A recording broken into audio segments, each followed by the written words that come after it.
From Tobacco Republic in Loomis, California, the Loomis Cigar Cartel presents Beyond the Humidor, a cigar podcast for the rest of us. Welcome back for another show. Scott Robinson with you. Fresh off the plane, off of Harry Reid, back to Sacramento. We'll have more on that later, but... It will always be McCarran, Scott. Yeah, I know. Uh-huh. Yeah, I like McCarran much better than Reid, but what are you going to do?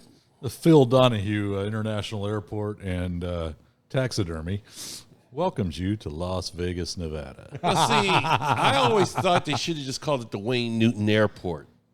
That's reasonable. Seriously, I mean, why not? it should be the Wayne Newton Airport. Let's get that petition together. ZRA, Siegfried and Roy International Airport. Yeah. The stuffed lion out front. Uh-huh. Or just meows when you walk by. Oh, it'd be like Denver with that bull, but instead of the bull, you have like the giant tiger. Denver's a Bronco, by the way. It's Lucifer, Yes. the horse. Oh, yeah, it was a horse, not a buffalo. I was listening to Guy on a Buffalo before this started. Yeah. No. Cut to that clip since we were recording. Unfortunately, we were all listening to that before this started, you jackass.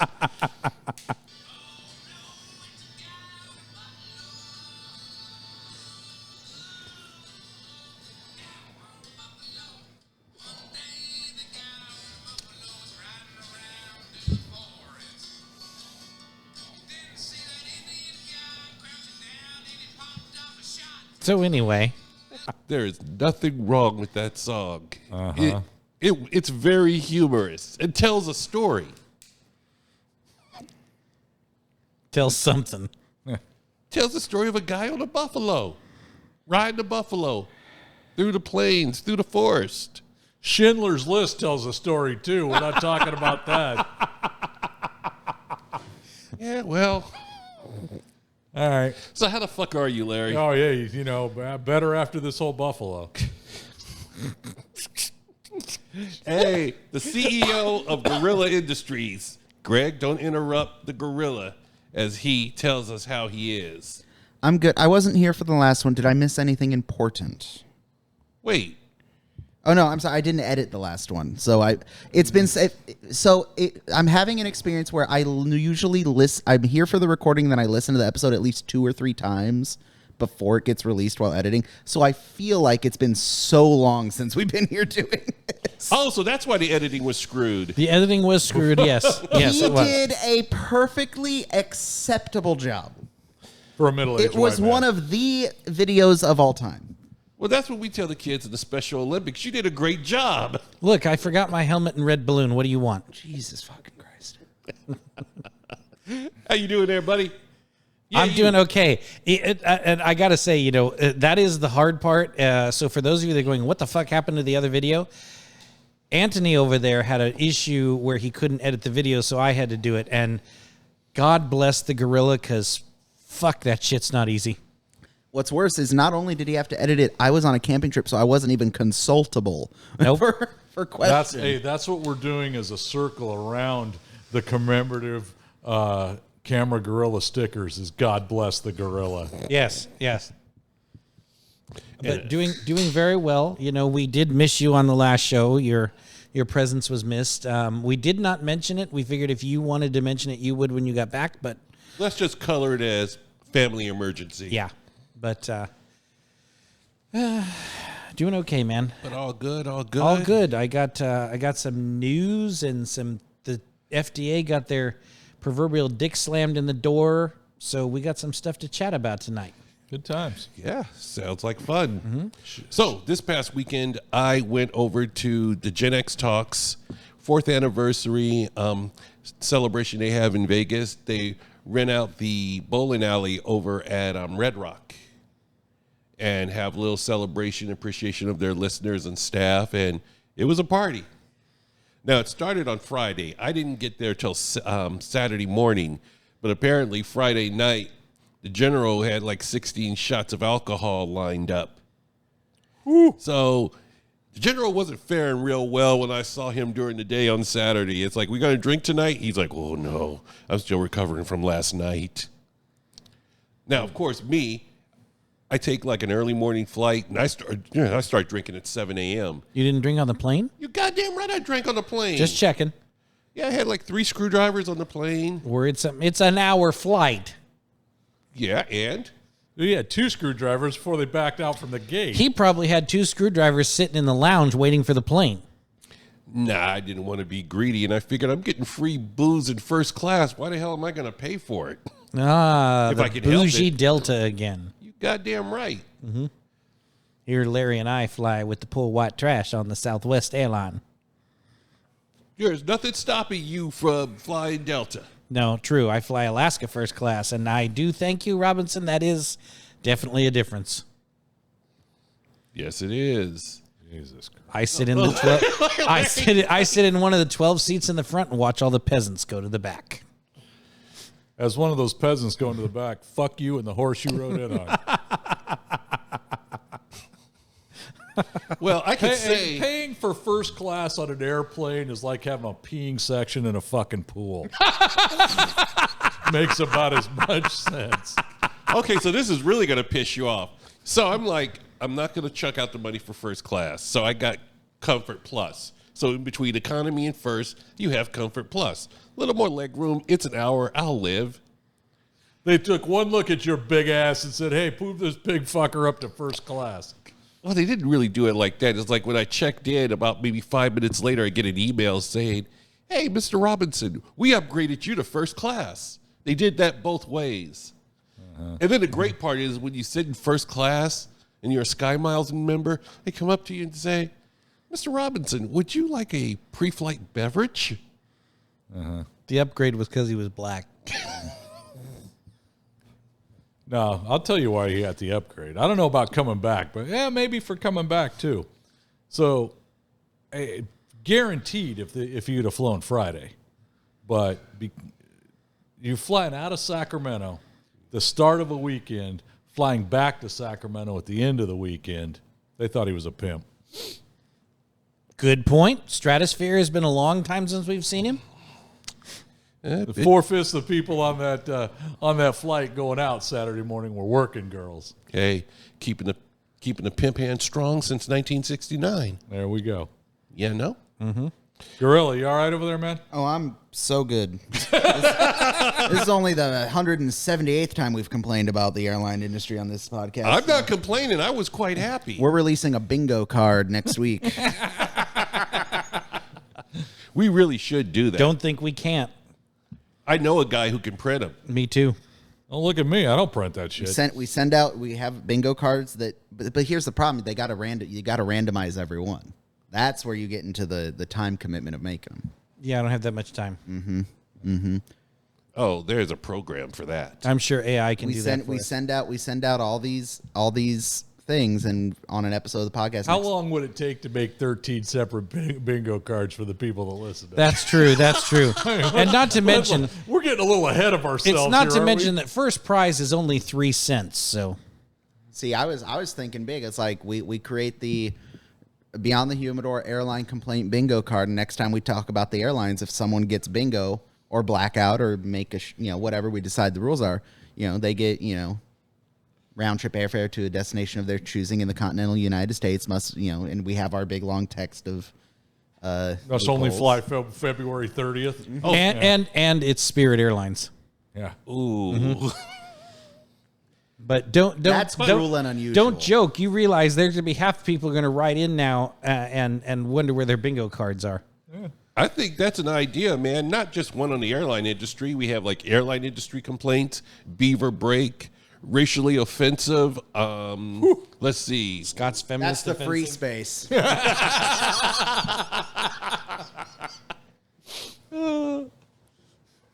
Yeah, there's some guy in Croatia going, bingo! Come to America. Talk about the black man. Talk about the black man. I bingo! made a star on my bingo card just from racial comments. So, Gorilla, what are you smoking over there? I decided to go with the Gran Habano #1 in Lancero. I was smoking another Connecticut that I will not name because, unfortunately, it kind of exploded on me. And I was very upset, very sad. I cried a little bit. It exploded. It was bad. It's still sitting over. That is the worst structural integrity failure of any cigar I've ever smoked. Wow. All right, Greg? I have, the listeners don't know this because I never posted it. My bad. And I'm also a very poor host for not really remembering what the fuck I'm smoking. I do know it's a Christoph since we did see our local rep John Fozzie over on Thursday night at our local herf here at the lounge. So it is a Christoph. It's the Matador size, so it's the 55 by 6. Did you chuck the band somewhere? No, the band's here, but it doesn't list which one it is. It's one of them.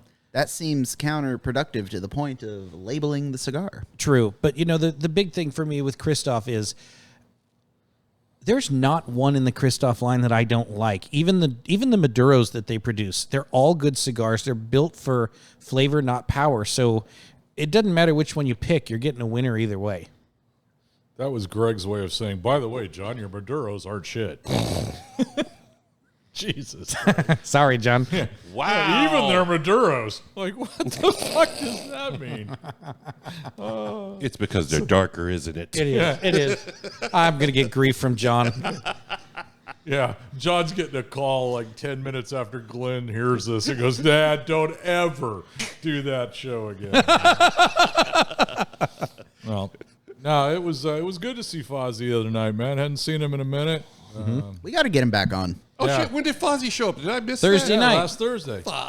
We Greg sent the literally picture. sent a picture of Fozzie and said, where your ass is at. To the group chat. Remember I said assets and you freaking had to comment on that grammar Nazi? Motherfucker, you write like a third grader. I can't help but say anything. I was like confused. I'm sitting in Pat's show going, what the fuck is he talking Where about? your assessments at. Yeah. But yeah, no, John was here. Oh. We had a great time. In Scott's defense, that was a horrible picture.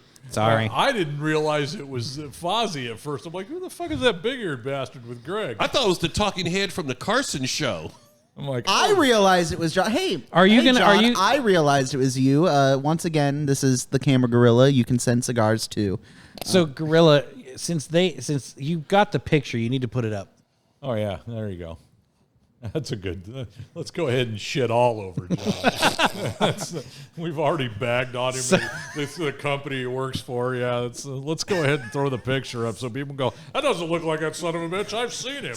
Larry. I'm just gonna leak our entire chat history to the Yes, to the yes. audience. I see an Aladino label over there. Yep, I've got the Aladino, Connecticut that I fired up a little earlier because what I came in smoking got down close to the nub and was starting to get a little hot and a little chewy. So I cranked up the Connecticut. I've been having a little trouble with this one. It was wanting to canoe on me pretty bad. But I really like these Aladino Connecticut's. They're pretty smooth, mild. So that's this is my fourth cigar for today. So I figured, we'll taper it down a little bit. Mm. We had a Christoph this morning. First thing that was at 5 a.m, and then Sumatra from Camacho, and a Feathered Serpent from Apostate, and now this. Yeah, good lineup. Yeah, that was fairly well rounded. Scott, what do you got there? I am smoking the Diamond Crown from J.C. Newman. I shouldn't say discovered. Well, yeah, I discovered this one over at the Fuente Lounge back on Thanksgiving when I was out there. And asked for a recommendation. They recommended the Diamond Crown. Fantastic, natural. It's a Connecticut wrapper with Dominican binder. The filler's a selection of different fillers from the Caribbean and Central America, made, of course, at Tabacalera Fuente. Yeah. Great smoke, man. Great smoke. I would have bought more, but I liked it so much. Sue went with me to the Fuente Lounge, hung out with me. In the lounge? Yeah. She's like, yeah, because she's like, you can hardly smell it because they've got a great ventilation system inside. So she was perfectly cool with it, and they make good drinks. So she had herself a drink. I was drinking Caparellas. I like this so much, and she noticed. She's like, maybe you should buy more of them. Damn. I was like, so I wound up buying probably 10 of them. When I was there, I was going to buy a box. When I was out there this weekend, I wound up buying a box of Angelinos out of Prometheus, of all places. And I couldn't find the Connecticut Diamond Crowns. They have them in Maduro too, but I much prefer the Yeah, natural. I've had both now, and I like the natural quite a bit. Yeah. The Connecticut or the Maduro and the Diamond Crown, I wasn't that impressed with. I've had 2 of them now, and one with coffee and one with rum, and I don't think the pairing was real well on either one of them. Yeah. So I'm not sure what I should be smoking that with, but just didn't go with what I was expecting, for my palate at that time. So Gotcha. But I'm really a fan of those. I had 2 of those when we were out there a couple months ago when we stopped at Fuente. Yeah. Now, I'll give a couple of recommendations for Vegas since we're on the topic. Is germane to the conversation. Places you got to go in Vegas if you're a cigar smoker. Number 1 is the Fuente Lounge. Now, there's a rumor that they are going to close down shop. Right now, it's in the Forum Shops of Caesar's Palace, but I think their lease is up in October. Correct. And they are probably going to move somewhere else. I truly hope they do. Great people there, help you out, fantastic drinks. They've got a full-on bar, and have the Diamond Crown natural with a Caparena. Yep. Question. Yeah. Am I remembering correctly? That's where you 2 discovered the Caparena, was it not? Sort of. Yeah, it was actually, because that was when we went to the Big Smoke for the first time. So we were all there. Mm-hmm. You, me. Yeah, I was drinking. Yeah, Larry, I think I was weren't drinking there. a Pinot. I wasn't there. No. Yeah. So when we were there for the Big Smoke back in, what was that, 18? In 18. I was drinking a mojito, and somebody, I think it was Bob Bausma, who had the Caparena, and I tried it, and I'm just like, holy shit, this is good. And I was just living off of Caparenas everywhere I go. Mm-hmm. So, And if you want to hear about Scott's Caparena experience, go back to our first Rocky Mountain recap in the beginning of the seasons here when Scott couldn't find a Caparena to save his life. episode 2, Two Yes. Queens and a Pullout. Yes. Yes, I'm sure all would enjoy that story. The other place I'll recommend is at the Fountain Blue, newer casino that popped up on the Strip. There is a spot there, the Solo Lounge. They don't have cigars, but they have a full-on bar, and it looks like a high-limit room. They've got like a crap table, roulette table, I think a card table, comfortable couches and chairs, and a full bar. And you can smoke anywhere in there, right? You can smoke anywhere in there. Yeah. Yeah, so, yeah, I go, I made my way there, got a slice of pizza at Miami Slice in the food court, went down to the Solo Lounge, lit up a cigar, relaxed, drank a couple of Caparenas. They make a good Caparena as well. Good to know. If you want to stock up on your cigars, we mentioned them on the program, but I'm going to mention them again. Roger over at Las Vegas Cigar Outlet. That humidor is bloody huge, and they've got great stuff. I actually picked up about 4 Bandoleros. Oh, wow. Nice. I haven't seen that cigar in a while. I know when I saw it, I had to get it, so I got about 4 of those, and those are like.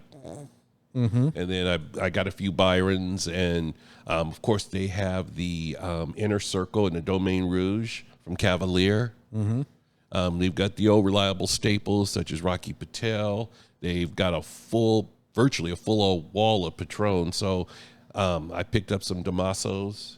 Yeah, they have a ton of Patrons. Yeah, and Perdomo also. yes, Perdomo as well.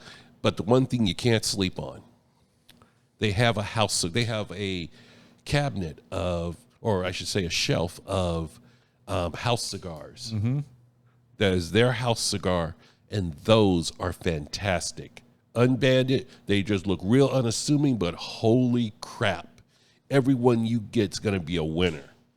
And Yeah. it's at a decent price point. So if you're not looking to like get Byron's, break the bank, or, mid-range cigar smoker, but you want like and I won't call it a budget stick. I'll just say, the average price point. If you're looking for average price point between 10 and 13 bucks. Yeah, that's what his house sticks are probably some of the best value of anything I pulled out of there. Yeah. And You gave me 3 of those Lanceros from their house collection, and they were everything I would expect at a great cigar. yeah, I had 3 different house sticks from them, and all 3 of them I really enjoyed. So, yeah, that's definitely, we got to pick up a bunch more when we get out there. Yeah, and then, of course, I did the Gen X Talks event. They've been on our program a couple of times with the General and his son, Briggs. And Larry and I, we went to the Gen X barbecue this past year. And, yeah, it is a good time. But I'm telling you, check out Gen X Talks on wherever you listen to podcasts. Mark and Mary, wonderful people. And I have to mention this story of what happened, actually, at the event on Saturday. One of the listeners, his wife passed away. And someone put together a GoFundMe for him, and it was like $2,000. He took the check and gave it to Mark for the podcast. What? Yeah. Oh, that's awesome. Yeah. Literally gave him the fucking check from the GoFundMe. He's just like, she loved the program. She loves the podcast. Mark and Mary do something every Friday. It's like Gen X Mom and Gen X Dad, and they, talk about a lot of things. It's really funny. I turned Sue on to it. She loved it. Yeah, that's pretty cool. They're just great people. Truly, they are great people. Yeah, it was interesting the first time that I went down with you, and we got to be on with those guys, and they do their show live, which was a little different, kind of aspect for me to get behind, because you're getting feedback in real time. Yeah. And they got a guy that reads all that stuff, and so people are able to interact right there as it's happening, and that was different. We've never been able to do that. Yeah. So that was a kind of a game changer, man. Yeah, they've got a staff. Yeah, no, So it's a that. a full operation there. Absolutely. We have staff. He's on his phone right now, but Staff with one F. yeah, stiff. Yeah, they do Gen X Talks, Bottom of the Glass Nation. That's another good one where the General gets on and starts ranting. If you want to hear, from a retired auto mechanic in Central California, hey. Dude, we rolled out. We were on that Bottom of the Glass Nation thing. Oof. Holy Christ, those guys can drink.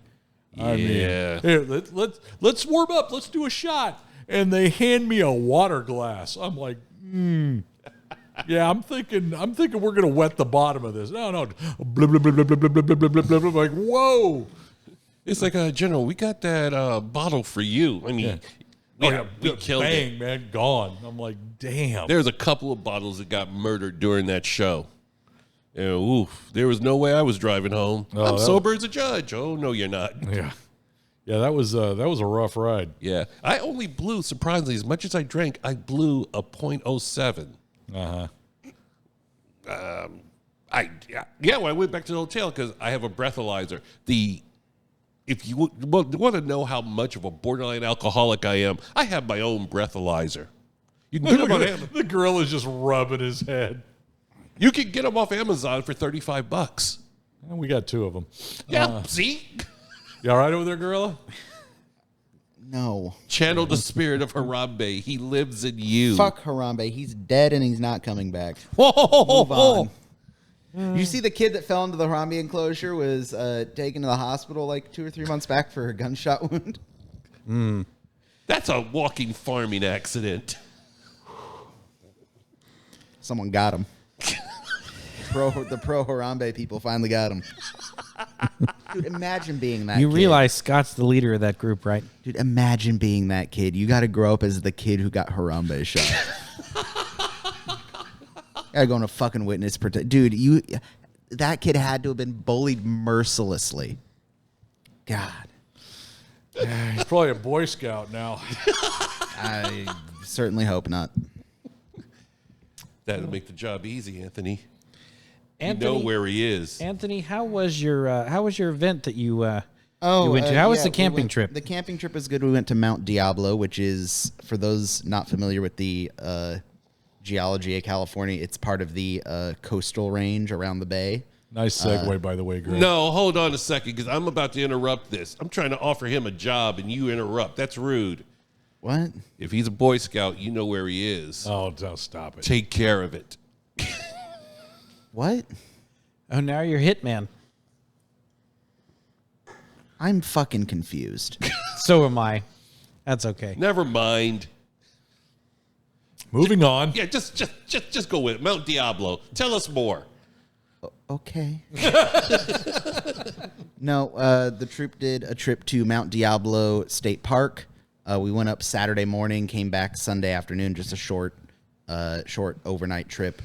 We hiked the summit that first day. It was only 1.5 miles up, but it was about 1,200 foot elevation gain, so it was steep. But the kids needed it because one of the requirements they have to do for the camping merit badge is go on a hike that gains at least 1,000 feet in elevation. So as opposed to doing a long, slow uphill hike, we just decided to bust out all 1,000 feet just right away. So How'd that go there? it went well. Scoutmaster. The kids were fine. The adults were not. I mean, we were okay. Hey, tell them about that kid that was messing with you. Did I tell the fucking chicken story on the podcast? No, you haven't told the chicken story my yet. God. So in order, Okay. I got to give you background on this kid. This kid, name redacted because He's a minor. He's To a minor. protect the innocent. He's not innocent. Name redacted. Bob. We'll call him Bob. Bob is a great scout. He's regularly on the. I do the geocache hike every year. He's gotten super big into geocaching, so it's kind of cool when he's on trips. But the other thing he does is he's a goober. We had our white elephant gift exchange for our Christmas party last month. And, typical white elephant. Each kid brings a gift. You do the lottery draw, steal, all the normal stuff. Scout comes up, picks up Bob's gift, opens it, and looks confused. Whole evening comes to a stop for about 10 minutes because I'm crying laughing. This kid brought an entire, fresh from the store, still hot and steaming rotisserie chicken as his white elephant gift.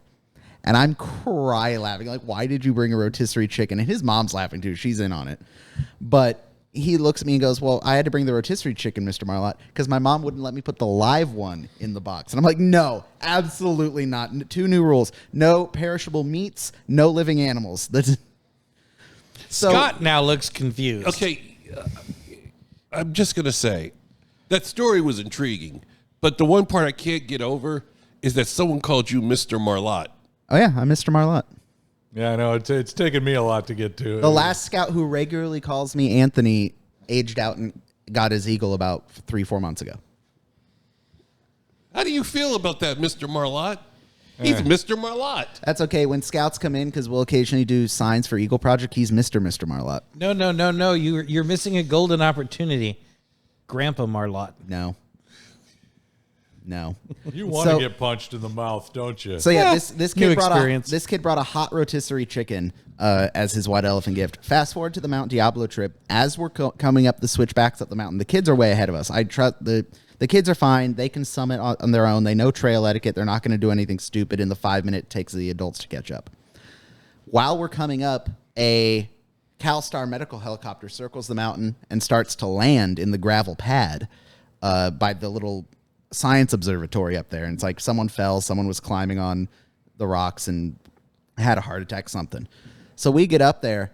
I come over the crest of the hill to the visitor center, and this kid, Bob, goes, "Oh, Mr. Marlott, we were worried that was for you." And I'm like, Jesus Christ, I'm 30, not 85. Calm down.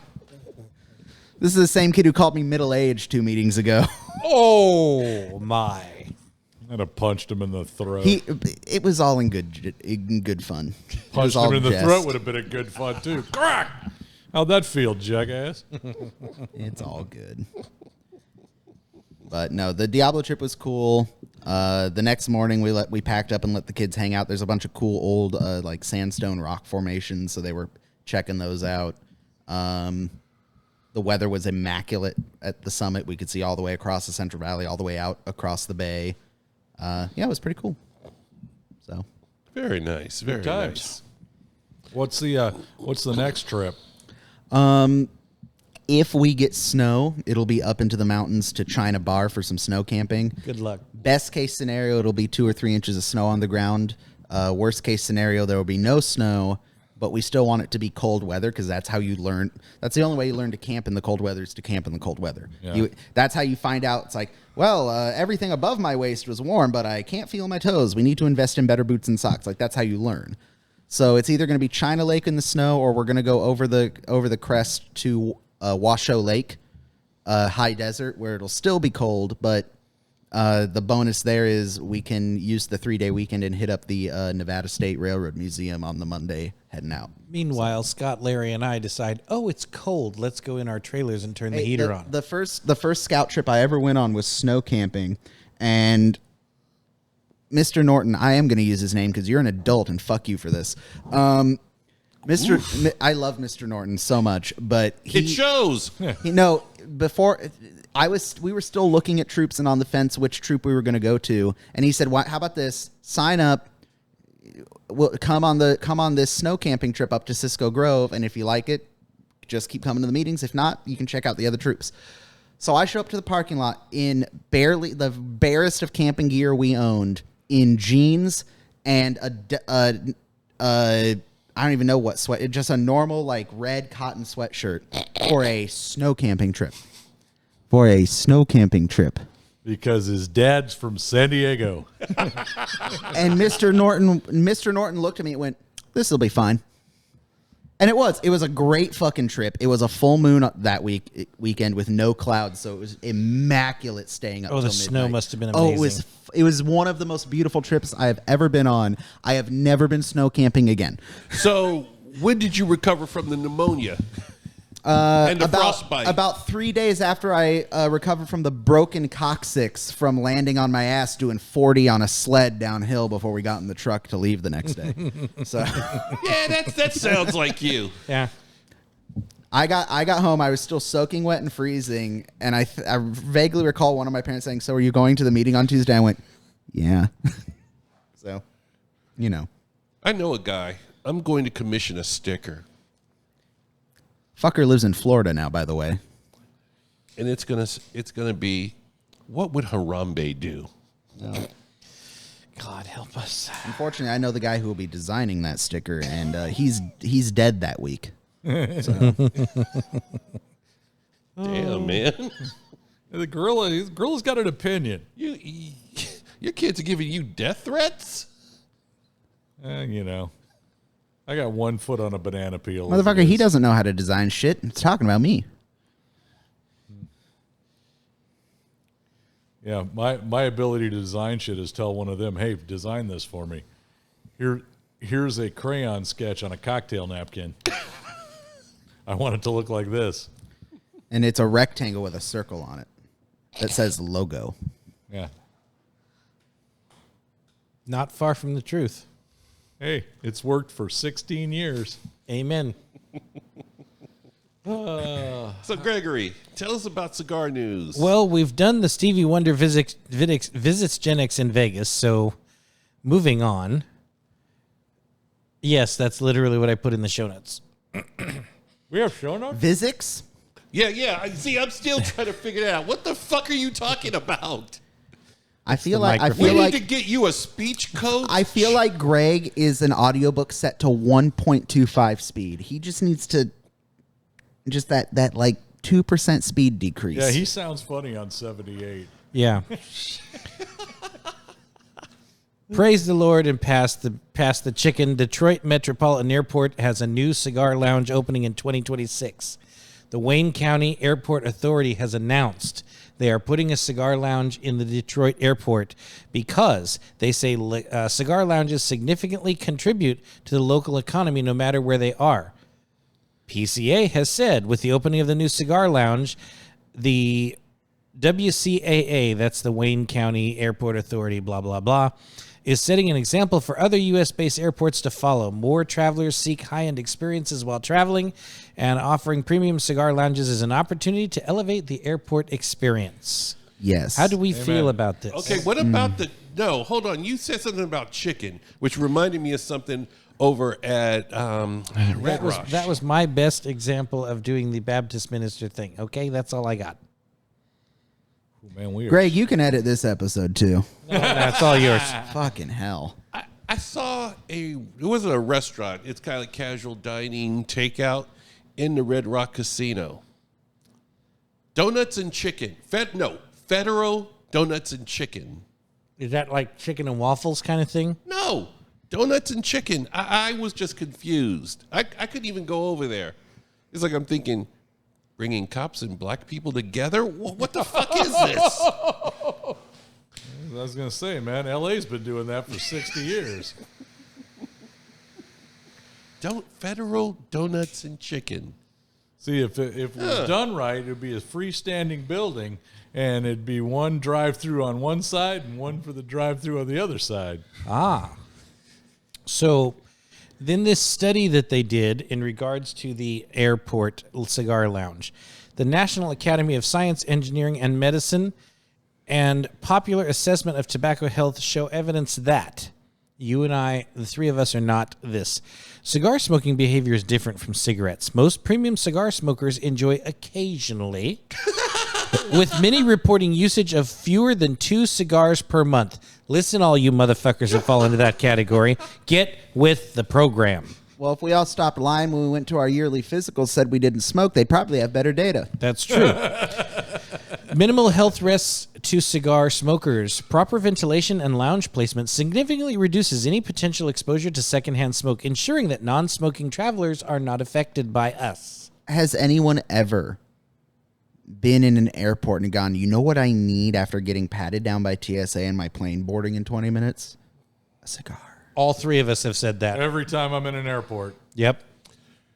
Well, the alcohol is a good compromise, so Is it before security or after security? before and after. Well, no, you're No, talking the lounge. where is the lounge? After security. It's going to be That's in the airport main fucking terminal. Stupid. Okay. We're cigar smokers are already such a small percent. I cannot fathom they get enough business. Why not? If you have to get there 3 hours before your flight now, I got to kill time before I get on my A bottle plane. of water after security is $13.87. How much do you think a cigar is going to cost? $229.95. Anthony raises a good point. Dude, See, I'm dead serious. but we would pay it. Yes, we would. Because we're dumbasses We also like that. bring our own cigars. Y'all motherfuckers need Jesus. Hey, that's fine. As long as that's what the as long Detroit- as Jesus brings his own lighter. That's what the Detroit airport needed to elevate itself. It's Detroit. What do you want? It's not like you can smoke outside. There goes our Hey, 4 listeners in Hey, Detroit. they're still under construction. Maybe they can squeeze one in at Denver. That's true. Now, I hope you all remember the show that we did with Josh Habersky about a year ago. We were talking about the cigar industry and the federal deeming rules regarding what is in the cigar, how they're rolled, etc., that the FDA wants to get the fuck up in all this business. As we know, Judge Mehta, in his and or her infinite wisdom, said, that's bullshit, throw it out. That deeming rule was upheld last year, saying the FDA has no business in the cigar industry. Obviously, as we know, the government under Grandpa Joe appealed it.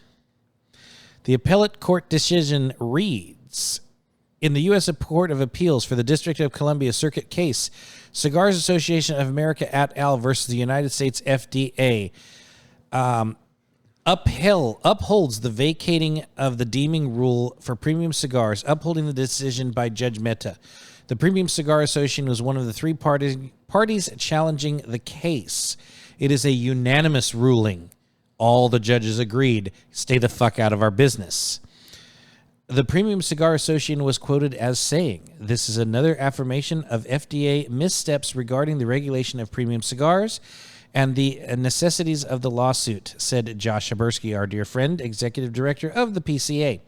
There are still procedural items ahead, but the biggest question on the deeming rule is a significant victory. Well, all right. Absolutely. Let me jump over to our main website. For those of you that do not follow that, there's a Cigar News tab on there. It's where we post good things that come out.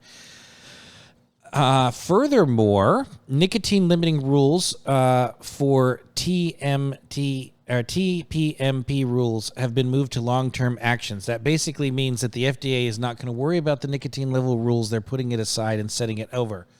Also, the date they set aside is the flavor ban at the federal level. They set that aside as well. All of this, mind you, happened by our Supreme Lord and Savior, the Donald. It's interesting how all this happens right after he takes office. Like magic. I know, isn't it great? If you would like to read a copy of that notice, it is posted on our website, LoomisCigarCartel.com. Another interesting cigar news. If everyone is familiar with Quality Imports, they are one of the manufacturers and purveyors of fine cutters, lighters, humidors, etc. They have announced a new Cigar Caddy tackle box. It is a 10-count cigar box. It's got this really cool, it's just like a fishing tackle box. It's got this nice tray when it flips open for your cutter and your lighter and all these accessories. It is really cool. MSRP on that's approximately $50, but it is something else to see. Picture provided by the Gorilla. You bring up something interesting that I was thinking about. Yes. We all have our cigar boxes with us, and we travel with them from time to time, from small to, relatively ginormous. And at times we need such. Mm-hmm. The problem I have, and I'm not shitting on the boxes by any stretch of the imagination, but sometimes if you're going to an event or doing something, you don't want to be trying to keep track of a box. I'm not a woman. I don't need a purse. That's why I like those small profile, but it's a love-hate thing because some of them only have like 3 cigars, something that you can put in your, your jacket pocket. Mm-hmm. So I got kind of I'm in a quandary sometimes. Well, just like when I go to events and it's like, I want to have some cigars with me, either to give out to, certain folks or just to have one that I can, light and smoke at my leisure. You need a briefcase with a handcuff. That's what you need. Actually, that would be very easy to do because Amazon sells those aluminum briefcases. All you do is just get some Smith & Wesson handcuffs and I'm doing you now. Get some Smith & Wesson handcuffs, attach one into the handle and one into your wrist. See, this hosting business is not as easy as you think, is it? That was one time out of how many times? Several. Well, let's not forget. You're like a fucking dyslexic Porky Pig. Let's not forget Honduran. How long ago was that? That was a while ago. Yeah, that was 100 and some odd episodes. Criollo. What's Kendrick's last name? There you go. Actually, the guy he nailed Wostenhume. He failed on Brian. Brian. United Cigars and J.C. Newman have announced they are proud to announce an unprecedented collaboration to celebrate 60 years of Cameroon tobacco. The shipment of said cigars is due in late August of 2025, just in time for Labor Day weekend.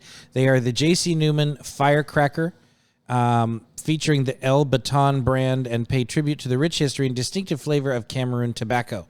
I'm very interested. It should be great to check out. Unfortunately, they're only doing 500 boxes. But it's something to look at.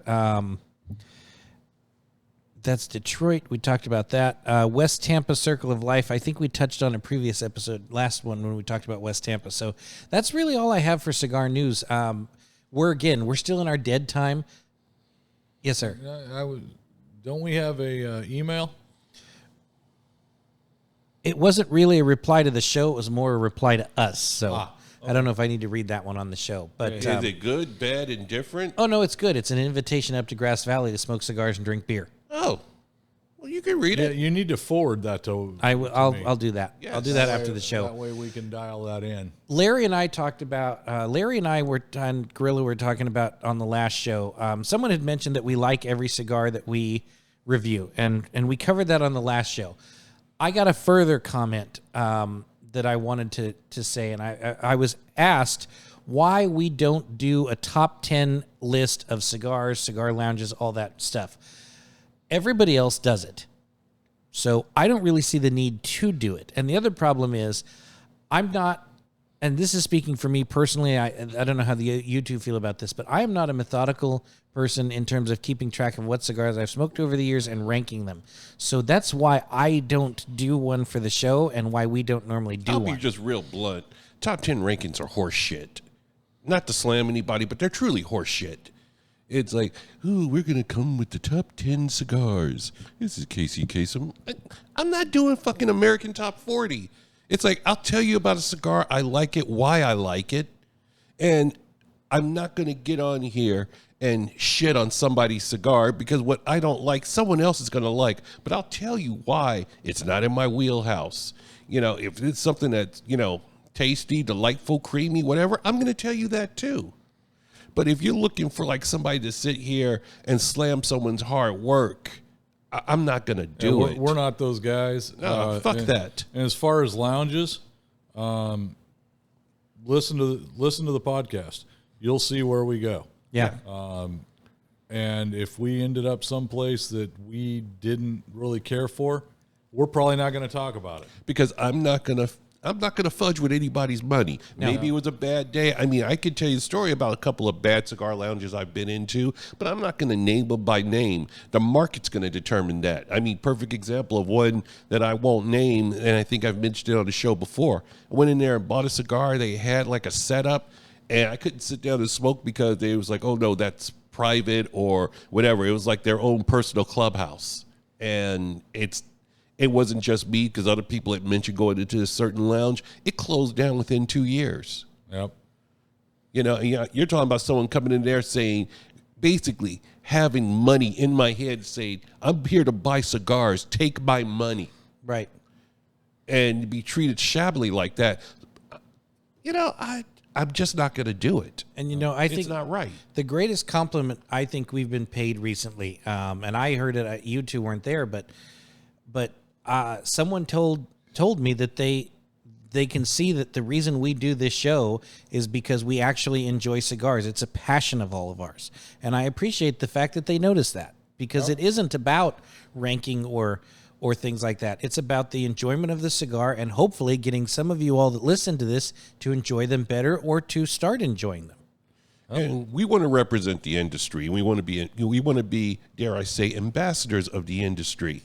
I don't want it to get to a point where I'm slamming cigars and propping other ones up to the point where you have manufacturers, if it ever happened, coming to kiss our ass saying, hey, we're going to give you money, smoke this and tell us how much you love it. I mean, I'm a whore. It's like you do, hey, we'll give you this much money. You smoke, hey, here's the fighting cock. Take a smoke. Tell us how you like it. Oh, I fucking love it. Can't do it. Yeah. No, Not that cigar for sure. Yeah, I'm not going to do that. Because, again, what I don't like, someone else out there likes. There's someone out there who likes acid cigars. There's a reason why there's 7,000 plus brands and counting. Right. Yep. You know? And that's a good thing for the industry, whether the industry believes it or not. Mm-hmm. You know, the product will work itself out. Yeah. Right. If you're making a quality product, regardless of what flavor profile, what blend, what ring gauge, whatever, what kind of artwork you're putting on the box, what kind of label you're putting around the cigar, if it is a quality product, regardless of the price point, there is a segment of the cigar population that will buy it. Absolutely. And that's just case in point. That's capitalism. That's how it works, guys. So, you know, the fact that there is so many quality boutique cigars in the last 10 years is just a testament to that. You know, we've talked about it time and time again. There's just some great product out there on the market. experiment a little bit. Try some of the stuff. You see something, you know, if you go into a brick and mortar, whether it's your regular shop, you're out traveling, whatever, you go into a brick and mortar and they have a pretty large display of whatever brand, whatever house it is. If they got 6, 8, 10 facings, they have 6 or 8, 10 facings because those cigars are selling. Right. Yes. Somebody's buying those and they're reordering them. If it didn't sell, they wouldn't still have it on the shelf. Right. And Right if on. you can articulate your flavor profile to their tobacconist, he's going to set you in the right Yeah, direction. he'll put you in something 99 times out of 100. He will put you into something that you're going to enjoy. Now, will it be your favorite of all time? Maybe, maybe not. Probably not. But chances are he's going to hit the nail on the head and get you something that you can sit down and enjoy. And that's one of the reasons why we support the brick and mortars and a good tobacconist. Because a good tobacconist can lead you through the cigar journey. Hey, you may be one day feeling this, another day you might be feeling something else. It gives you room to explore, and that's the whole point. Don't go listening to whatever publication tells you that it's scored like a 98 at whatever and say, okay, this is a great cigar because such and such says it's a 98. I'm not naming names. Smoke it for yourself. Because that's what how Because you it might be a 38 with you. right. Well, I mean, I'm not going to name the brand, but one of the cigars that hit #1 in years past, I didn't happen to care for. Now, is it still a good cigar? Absolutely. You loved it. I didn't. Yeah. But that shows you the difference in our palates. Yeah. You know? I still have a box of them. I think I still, I'm just letting them age. I dug it. He doesn't dig it. What does that mean? Yep. So you want to go by a top 10 list? I mean, we put out top 10 list. You're going to be just as confused as you were at the end as you were in the beginning. It's like, well, what do I smoke between the 40 cigars that we've propped up, or let's just say 30, because we might, have the same one. And then where is it rank? You see what I mean? It's like top 10 lists are horse shit. Yeah. I mean, don't base your cigar journey on what someone else tells you. No, and one of the biggest things for me, and it was my own cigar journey, and it differs from your three and journeys as well, is, and that's the tobacconist here, who's unfortunately no longer here. He's since retired to Costa Rica, Rich. He would randomly take a cigar off the shelf. I could walk in here and go, Rich, I don't know what I'm feeling like. Pick something. And he would randomly pick a cigar off the shelf based on what I had for lunch. He would take the band off and he would hand it to me, and I would not get to know what that was till the end of the day, till the end of that cigar. And I would say 8 times out of 10, it became something that I would put into my regular rotation because he just had this gift for matching tobacco with food and drink, and it was spectacular to watch. Yeah, that guy was he was amazing at doing that. There was a guy over at Old Havana in Roseville. You remember that place used to be on Douglas right next to Borders Books? Oh, now you're going back a ways. You're going way back, and Yeah. I probably don't remember because Yeah, I wasn't here. That was 20. Oh, yeah. I was not here. They had this guy, Artie. Old dude, man. Probably late 60s. Great big tall guy, 6'5", 6'6", and he was always in a tuxedo shirt. And you go in there, and whatever he was smoking was his favorite cigar. That was just his shtick. Oh, it's my favorite right now. But same thing, man. You could give him, and I would go in there and mess with him. I'd make shit up. Well, what are you feeling? I'm not really sure. What'd you have for lunch today? Same kind of thing. Or, you're going to be drinking later. I want something, we're going to be playing cards. We're having sushi and root beer. Oh, I can come up with something for you. And I had to be careful not getting too crazy with it because you come up with something, if you weren't pairing it right, it's like, God damn, Artie, that cigar you gave me last week tasted like shit. Well, what'd you have to eat with it? And he had a memory too, man. He's like, you told me you're having sushi and root beer. I got you a sushi and root beer cigar. I'm like, okay, I see how it is. Okay, So I had to quit messing with it, man. I'm thinking, and too bad he's not here. What would you pair a cigar, barbecue, and red Kool-Aid? Fighting cock. Get out. Now, to be fair, whose barbecue are we talking about? Yours? Let's just say general barbecue. I mean, let's just say the thing- decent barbecue. The thing for me, that's hard to pick because, real quick to Larry's point too, I like people that say this is my favorite cigar right now because I do that. Yeah. I get, and we all do, we get to the point where we're smoking something and we really like it and it becomes the forefront of our rotation for a period of time and then it falls out of favor and then you've done this many times on the show. Hey, I was in my humidor yesterday and I haven't smoked this in 6 months and damn, I remember why I like this cigar. So it just comes up to that. I got an answer for you though. I can't speak to the red Kool-Aid, but for the barbecue, Okay. Kentucky Fire Cured. Yeah. You yeah. don't say. They're hard to find anymore, but yes, I agree with you. The smokiness of that Kentucky Fire Cured tobacco would go well with the smoke on the barbecue. I absolutely agree. The other thing to factor too is depending on what region of barbecue we're into, how much sweet is there? Because the sweetness of the sauce is going to drown in a lot of cases a lot of the tobaccos unless you're getting something more bold. Yeah. You got something super sweet on the barbecue. I'm thinking LFD. LFD or Kansas City style. or a Camacho Triple Maduro, Right?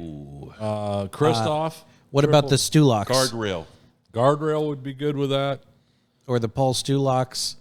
But then again, is it North Carolina that's got the vinegar, Yeah, more vinegar that'd be based? North Carolina style. There you go into something that's a bit more sharp and bitter.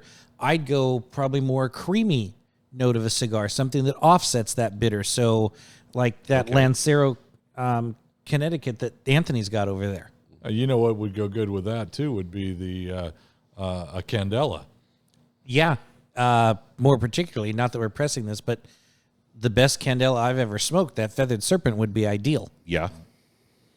Yeah, the Mr. Red Sinestro. Or the Oscar Barber Pole, the 2012 Barber Pole. Oh, yeah. I have to revisit that one. I have not had that in a while. And you see what's happening right now? You can say you have your favorite stick, and then you just go away from it for a while.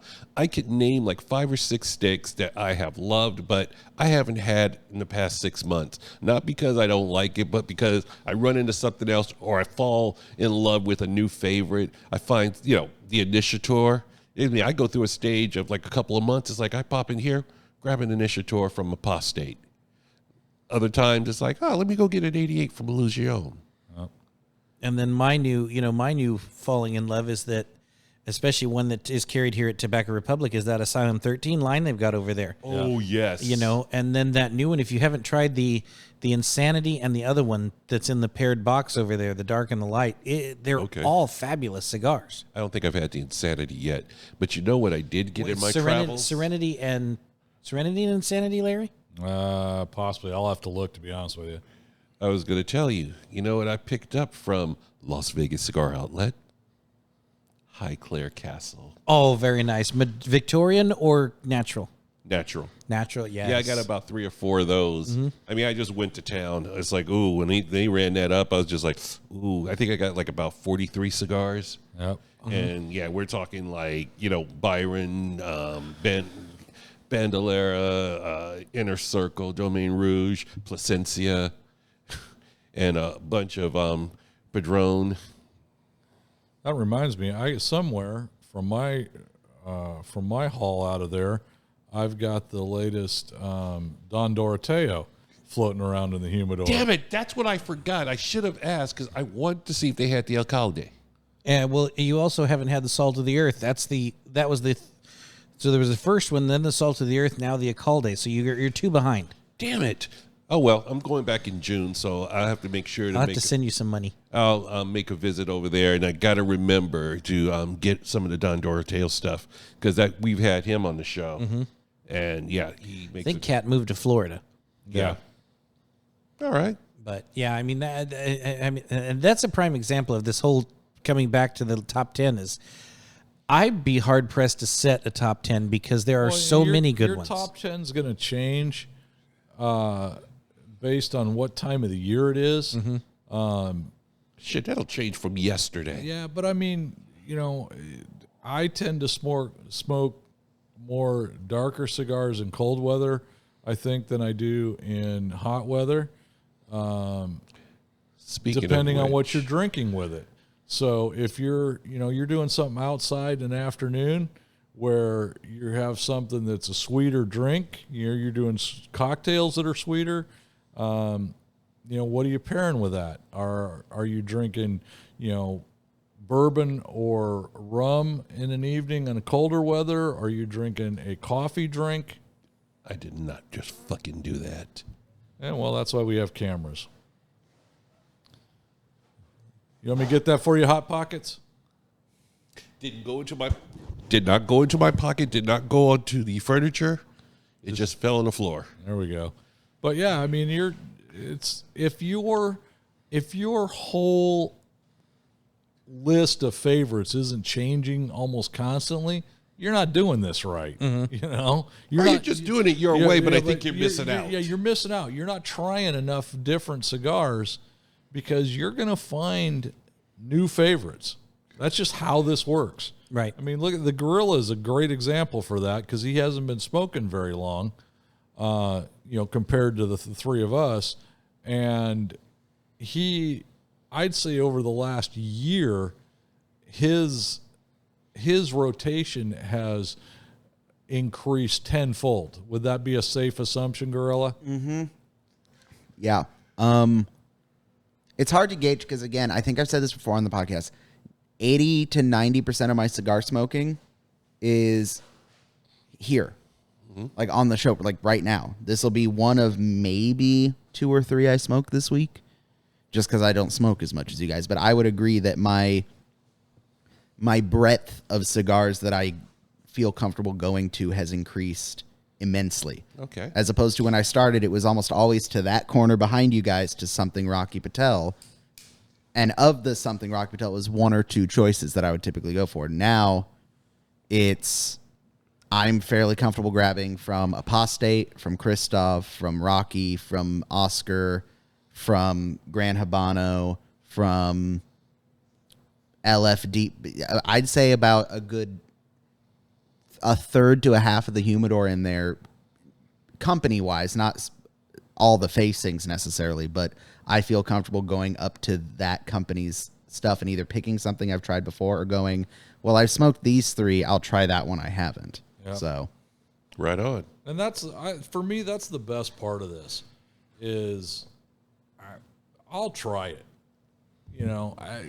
and there's been a few, where you're like, whew, that is just not for me. But you don't know that it's not for you if you don't try it. Right. Yep. I've had a couple people hand me stuff, at Rocky Mountain or at PCA, and you're like, oh, okay.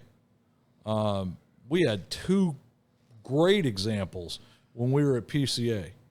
I got handed a feathered serpent. You're the guy that said you like Candela. They didn't even have it out on the table. I was the only one out of us that got it. I didn't know you guys didn't get one. I didn't. Right. Yeah, I did not.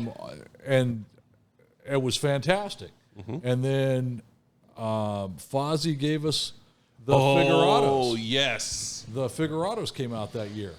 And that's still one of my favorite cigars. Mm-hmm. Yeah. And that's one of those ones where I'm real particular when I grab one of those because that's typically a shorter smoke because it's a smaller stick. I gravitate towards getting that when I have less time to smoke. If I'm going for a 2-hour ride in the truck, that's probably not what I'm lighting up to start with. Yeah. That's just kind of how that works out. But yeah, spread it around a little bit. Try some stuff. The worst that can happen is, hey, I didn't like that. I'll never try it again. Right. I don't know if you guys remember this, but it was their debut year at 2022 for several companies, Don Doroteo, Apostate, And I don't remember if you remember when we talked to Casa 1910. Yeah, But their Mexican San Andreas cigar that they did, that was a game changer for me because Mexican San Andreas up until that point has always been a little bit too on the power side because it went back to 10 years ago when they were blending for power, not flavor. Yeah. And here they hand me a Maduro, and I'm like, okay. And he's like, no, trust me on this. And here we've got flavor with very little power. It was just like wonderful experience of a new kind of tobacco that I would have shied away from because of previous experience. I haven't had one of those probably a year and a half. Yeah. Yep. Yeah, that was a good stick. No, that's good stuff, gents. We're coming down towards the end. How are your cigars smoking?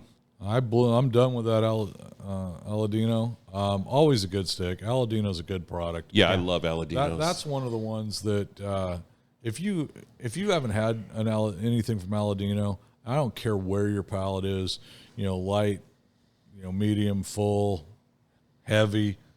Aladino's got a stick for you. Mm-hmm. Take a look at their stuff. I think you'll be impressed if you walk into your brick and mortar and they have some facings.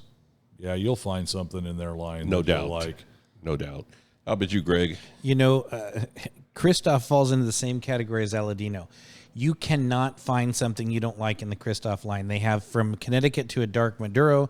They've got all the power levels that you want. You're going to find what you want. I tend, as the most listeners know, Sumatra, Cameroon, Corojo as my three primaries that I prefer to smoke because of their flavor profiles. They've got all three facings of something that I'm going to like in that category. So you can't beat it. And this one, I think this is a Corojo. I don't remember. I'm so sorry to John and Glenn, but this cigar's been great. It's got a great pepper note to it. It's fruity. It's sweet at times. It just made for a great evening. Yep. Good news. Gorilla, how you doing over there? I'm good. The Gran Habano #1 is always a good one. Yeah, it is. I decided to go with it just because it's been a while since I ate lunch, and I'm going to go grab dinner after this, so I didn't want anything too crazy. So, again, not a whole lot to say about the Gran Habano #1 because it's just a solid Connecticut, whether you get it in I know it's the one I have is Lancero. What other size does it come in? It comes in It comes in a Churchill. That's what I thought, Churchill. A Churchill, a Robusto, a Toro, and I believe they even make a Petite Corona. I would say that's a good one if you're stuck on one size. Mm-hmm. Try different because you don't have to worry about the Gran Habano #1 being vastly different. Mm-hmm. Okay, I got you. Use that as your check out different sizes. And maybe. actually, real quick, if I can, that was something interesting that was brought up when John was here the other night. If you find something in a line and say you get the Churchill and you don't care for it, try that same line in a different size because the size of the cigar changes your experience. And it's one of the things we'll get John to talk about the next time he comes and joins us. But really don't get pigeonholed into a size, experiment. And how about your Diamond Crown there? We go back to, hey, this is like a new go-to for me. When I was over at the Fuente Lounge, I bought like 10 of them. I bought like another couple when I was there. There's another one in particular that we'll talk about on a later podcast. I think I'm going to crack open a box and share this particular cigar with you. It's a double Robusto D'Angelino from Prometheus. Never had it, so. Yeah, neither have I. Yeah, Can't wait. It's in celebration of where Prometheus originated, which is from Los Angeles. And Prometheus, if you're not familiar, they are really big on cutters, lighters, and They have some nice humidors too, don't they? Oh yeah, they do. So yeah, they were big into cigar accessories. And I was at the Fuente Lounge and I tried one of them, and I was like, okay, I got about maybe 12. I emptied the box. And then I just said, you know what? Because they only had like maybe 13 of them. And I was like, okay, well, if I give you guys 4, that means I only have 9 left. And I'm going to smoke another one while I'm here. Let me just get the box. So Good times. I think you guys are going to really enjoy that Angelino. Nice. Speaking of LA and Prometheus, the giver of fire, the fires are just about out. So About yay. time. I hadn't kept up with that all weekend, actually. Oh, It could no. have been the alcohol. You got to watch the video of that town hall with Trump and the mayor of LA. I saw was it. freaking fabulous. Oh no, I saw that because that was like Friday night. I think it was. Yeah, I think it was Friday or Saturday before I left. It was so fascinating because it's like, yeah, why did you cut the fire department's budget? And then it's like, that's not how the water system works. But okay, like I was watching, I'm like, a lot of this is really good, and some of it's like, why are these people fucking in charge of it? Well, then he was the one that got me to watch the video because we were talking about it Thursday night with John, and he goes, they literally took the mic away from the mayor of LA. I'm like, oh no, this I got to see. They did do that. Yeah.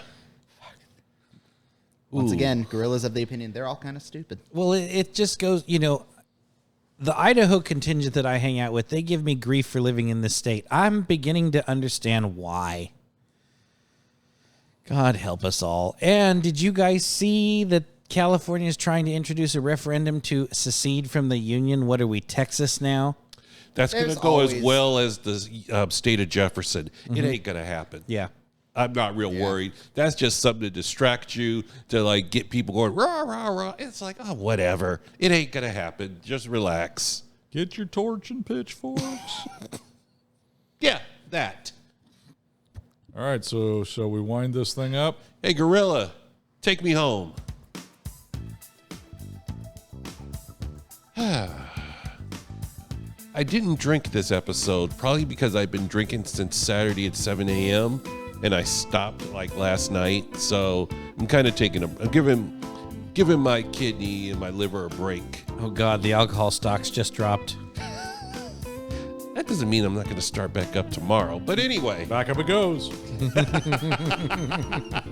So cigars to the nub. There ain't no alcohol, so I think it's about that time. I want to thank everybody for listening, and on behalf of the CEO of Gorilla Industries, see, I'm helping you out right here, brother. Gorilla Industries. Greg, Lawrence, and myself, thank you for listening. Check us out at LumaCigarCartel.com. Like and share us on Facebook. Follow us on Instagram. Don't be a stranger. Drop us a line. Let us know you're out there. Also, check out Gen X Talks at the Bottom of the Glass Nation. It's a good time. Believe me. Guarantee you that. I'm Scott Robinson, and we look forward to chatting with you on the next episode. But until then, as always, stay healthy and safe, and good smoke, good drink, and good life. Take care, everybody. Here's the funky keyboard. It's better than a guy on a buffalo. It's so groovy. Sorry, Larry. Yeah, I can tell. You're hiding it well.